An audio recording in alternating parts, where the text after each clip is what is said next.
My V3 குடும்ப உறவுகளுக்கு வணக்கம். நண்பர்களே, நம் நிறுவனத்துடைய தாரக மந்திரங்கள் 3. முதல் தாரக மந்திரம் என்னன்னா, வாழ வைத்து வாழ். நம்ம கம்பெனி நல்லா இருக்குதுன்னா அதுக்கு பின்னால பல லட்சம் குடும்பங்கள் நல்லா இருக்குது.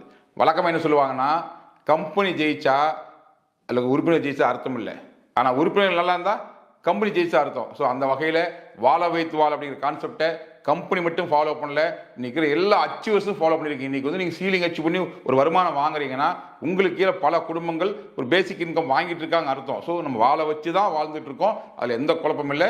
இது ஃபர்ஸ்ட் நம்முடைய கொள்கை, சரியாக செஞ்சுட்டு இருக்கோம். அடுத்தது தீமைக்கும் நன்மை செய்.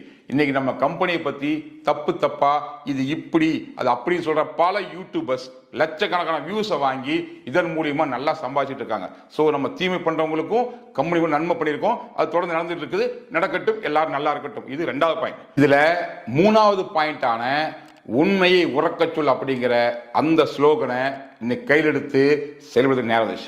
ஏன் அப்படின்னா, இன்னைக்கு நம்ம கம்பெனி என்ன பண்ணுதுன்னே தெரியாம அதை பத்தி தப்பா சொல்றவங்க சத்தம் போட்டு பேசிட்டு இருக்காங்க, தொடர்ந்து பேசிட்டு இருக்காங்கன்னு சொல்லும்போது, நம்ம கம்பெனி என்ன பண்ணுது தெரிஞ்ச, முழுமையா புரிஞ்ச, அதன் மூலியமா வாழ்க்கையை நல்லா வாழ்ந்துட்டு இருக்கிற பல பேர் இதை பத்தி இன்னும் வெளியே சரிசா பேசுறது இல்லை. இது ஒன்றும் குற்றம் கிடையாது, இஷ்டம்னா பேசலாம், இல்லைன்னா ஃப்ரீயா விட்டுறலாம், இங்க பேசணும் எந்த கட்டாயமும் கிடையாது. ஆனா தப்பா சொல்றவங்களே, என்னன்னு தெரியாமையே இதை பத்தி குறை சொல்றவங்களே சத்தம் போட்டு பேசும்போது, இதை பத்தி முழுமையா தெரிஞ்சவங்க மற்றவங்ககிட்ட உண்மையை உறக்க சொல்லணுமா இல்லையா? என்னோட வேண்டுகோளை வைக்கிறேன். என்ன அப்படின்னா, நம்ம கம்பெனியில பெனிஃபிட் வாங்கிட்டு இருக்கிற, நல்ல விதமா சம்பாரிச்சு வாழ்ந்துட்டு இருக்கிற அத்தனை பேரும் இது வரைக்கும் நீங்க என்ன சொன்னீங்களோ தெரியாது, இனிமேலாவது உடனடியாக களத்தில் இறங்கி உண்மையை உறக்க சொல்லுங்க. எப்படி சொல்லலாம்?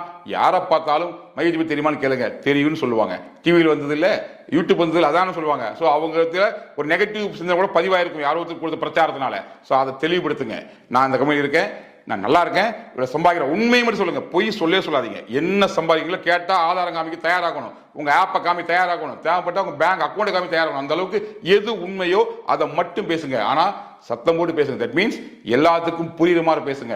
பொய் சொல்றவங்களே, தப்பு சொல்றவங்களே திரும்ப திரும்ப பேசும்போது உண்மையை சொல்ற நமக்கு என்னங்க தயக்கம்? ஸோ யாருக்கு எதிராக பேச வேண்டாம், யாருக்கு எதிராக கோஷம் வேண்டாம், எங்கேயும் கூட்டம் போட வேண்டாம். இப்போதைக்கு ஒத்தொத்தால பார்க்கும்போது, போன்ல பேசும்போது, வாட்ஸ்அப் ஸ்டேட்டஸ் வைக்கும்போது, தேவைப்பட்டா ஒரு யூடியூப் சேனல் ஆரம்பிச்சு கூட உண்மை உறக்க சொல்லலாம். என்னவா இருந்தாலும் சரி, நம்ம கம்பெனி என்ன பண்ணிட்டு இருக்கு, இந்த கம்பெனியில நம்ம எந்த அளவுக்கு நல்லா இருக்கிறோம், இந்த கம்பெனியில நம்ம மூலியமா நல்லா இருக்காங்க, எந்த அளவுக்கு வாழ்க்கை தரம் மாறி இருக்கு, இன்னைக்கு அவங்களோட அடிப்படை பிரச்சனை எந்த அளவுக்கு மீண்டு வந்திருக்காங்க, பொருளாதார ரீதியா எந்த அளவுக்கு உயர்ந்துக்காங்க அப்படிங்கிற உண்மையை ஒருத்தரும் யாரெல்லாம் பெனிஃபிட் நல்லதும் வாங்கிட்டு இருக்கீங்களோ அத்தனை பேருமே இந்த காலகட்டத்தில் உங்களுக்கு தெரிஞ்சவங்களுக்கெல்லாம் பேச ஆரம்பிங்க. ஏன்னா நெகட்டிவ் பரப்புறவங்க பல்வேறு விதமாக சொல்லி ஒரு நெகட்டிவ் ஒரு எண்ணத்தை உருவாக்கி வச்சிருக்கும் போது அதை சுக்குநூறா உடைச்சு எது உண்மையோ அதை கொண்டு மக்கள் செய்கிற பொறுப்பு நமக்கு இருக்கு. ஸோ அந்த வகையில நம்ம கம்பெனியில பெனிஃபிட் வாங்கி நல்லவங்க அத்தனை பேருமே இந்த நேரத்தில் களமிறங்கி உண்மையை உறக்க சொல்லுங்க.